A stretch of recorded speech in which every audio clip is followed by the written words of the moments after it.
And do you like directing more on film versus TV? Because that's what I always hear about directors is, you have you have more power in film than TV, or is that changing? I think it's changing. I think it's changing. It's there's not that same delineation that there used to be between TV and film. TV is incredibly cinematic these days. Yeah.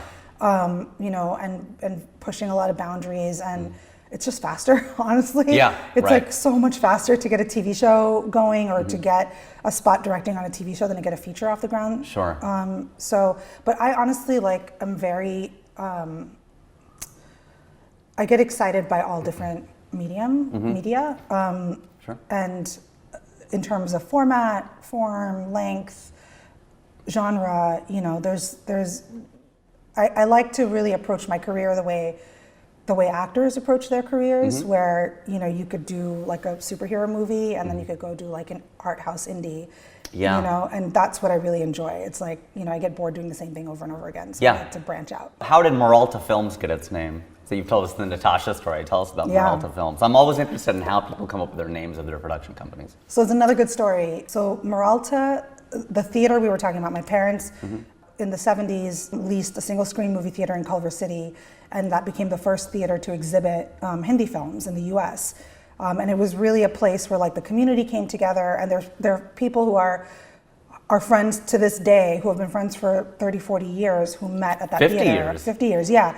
Exactly, wow, shit. I know, it's half a century. I know, it's so crazy to think about, because we're so used to saying 30, 40, yeah, exactly. It's literally over half a century. We've been here a minute. Yeah. But the people who met at that theater and who kind of bonded, through that experience. And it was just, and it was also how my father got his start in the film business. The theater was called the Meralta Theater. Oh, wow. So it's now an office complex called the Meralta Office Complex. So the name lives on. The name lives on, also through my company. So yeah. All of the things that the theater represented are things that I try to embody in my work and in my company. So it felt like the perfect name. It is such a claim to fame that your family is the first one to exhibit these Hindi films in the United States. Yeah. Yeah, I mean, that's quite a legacy. It is, yeah. It's amazing. And one day I'll write a novel about it. Yeah, as you should. And then you can contact my brother, since he's a novelist as well as a publisher of novels. Oh, nice. Yeah, so he's done a few things, which has been pretty crazy. Your work, in marketing they say target everybody and target nobody, right?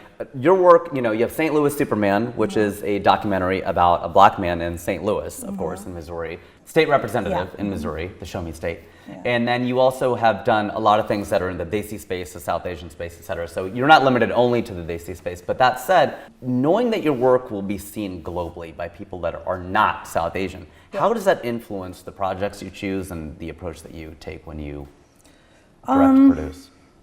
I guess it's not something I'm conscious of at all, because, I think that's just the space that so many of us occupy. Like those kind of traditional walls between domestic, international, et cetera, are falling, a lot thanks to streaming, honestly.